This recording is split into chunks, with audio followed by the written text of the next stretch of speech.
Благодарам, подпредседателке. Добро, колега Сали, се слушаш ли што зборуваш од оваа говорница? И после бараш внимание, и после бараш почит од колегите пратеници. Зборуваме за измени на законот за судски совет, постапката за судски совет и описот на областите за кои се занимаваме, односно измените кои што се направиле. Ти ни зборуваш за твојот амандман. Па јасно ли ти е дека овде владат правила дека мнозинството ги донесува одлуките? Можеш да предлагаш, ама не ти. Секој може да предлага. Затоа што тоа што го зборуваш не сакаат да седат и да го слушат колегите од твојата парламентарна група. Сам си оставен тука да зборуваш и да ги малтретираш колегите пратеници. Еве неколку факти. ДУИ, а ти си дел од коалицијата со ДУИ, беше на власт речиси 2 децении, учествуваше на носење на клучните одлуки поврзани со правосудниот систем.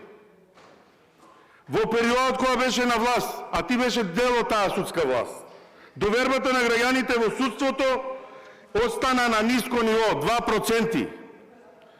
Постојано имаше критики за политичко влијание врз судството. Знаете како се носе одлуките со тие компањоните што седат околу тебе во овие клупи, а што денеска и тебе не може да седат и да те слушаат тука?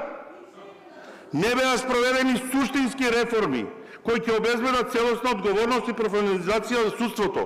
Ова од извештајот на Европската комисија. Во повеќето извештаи од Европската комисија беше нотирана потреба од посилна борба против корупција и реформи во владењето на правото. Најмалку право да зборуваат за состојбите во судството имаат оние кои што години беа дел од таа судска власт. Вие бевте дел од таа судска власт. Најмалку сте повикани да давате нешто што не треба да го кажувате вие, затоа што учествувавте во таа власт. Затоа што треба да се извините на граѓаните на оваа држава. Затоа што треба да се извините на сите, вклучително албанци, а турците посебно. Затоа што турците во време на власт на ДУИ беа запоставени, омаловажени. Сега барате права за турците. Па што ги барате од Артан Груби, кога 98% од вработените во политички систем беа албанци? Баравте турците одече или не смеевте збор да кажете? И ќе седат тука пратениците и ќе ме слушаат, па и ќе барате внимание. Вниманието, колега Сали, во оваа сала се заслужува. Не се дава од страна на председателот на собранието. Ако имате нешто паметно да кажете, станете и кажете, а не да ни ги кажувате вашите амандмани тука. Благодарам.